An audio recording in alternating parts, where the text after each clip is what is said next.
In the heart of Kumazan, a land where the rhythms of tradition echo through the sprawling savannas and whisper through ancient baobab groves, two childhood friends find themselves entangled in a web of love despite the hatred going on between their parents.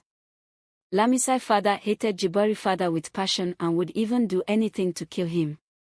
Jabari's father will also do anything to make sure that Lamisai's dad dies, even if it means poisoning him. It did not end there because their clans has a history of long-standing rivalry. This is how bad the relationship between the two families was. But their children, Jabari and Lamisai, were childhood friends. Their relationship started a long time ago when they met each other in the community market square. They started dating, not knowing that their parents were enemies.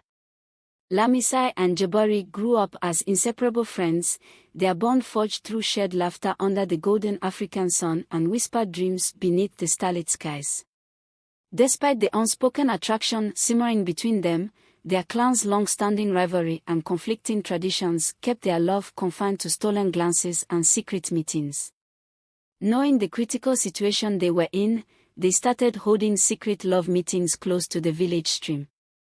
Only Kolishi, the best friend of Lamisai, knows about their secret relationship.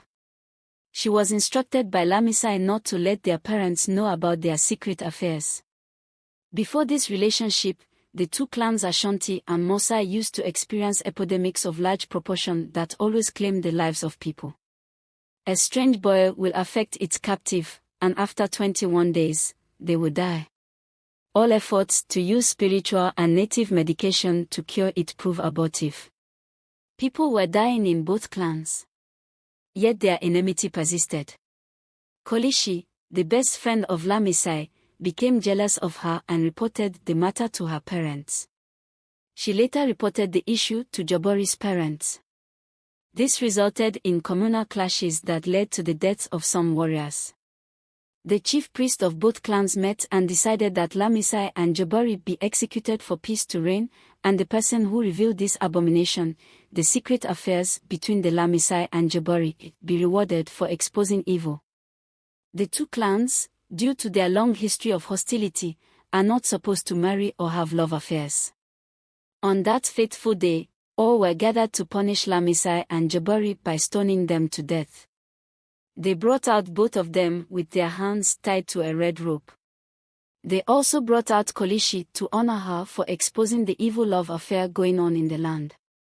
It was then that Lamisai started crying, called out Kolishi by her name, and asked her why she had betrayed her. The two chief priests from both clans asked her to shut up. As they were about to stone them to death, a respected wise man from Yumuni's community, whose rumor has it that his words are the words of the supreme being who lives in a faraway country, no one could approach him. Azar, as he was called, said to the leaders of the two warring communities to halt the stoning.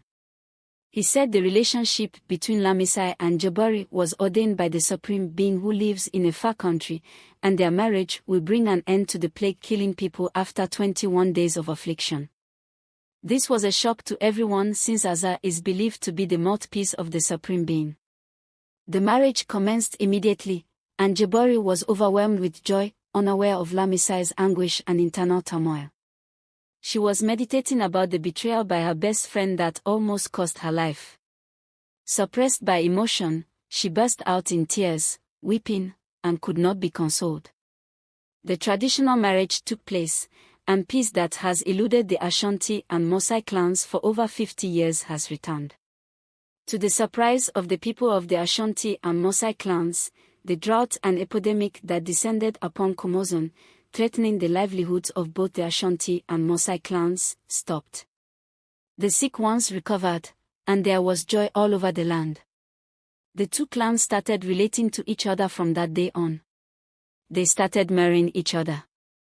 There was lasting peace from that day, and the betrayer went home in shame and committed suicide.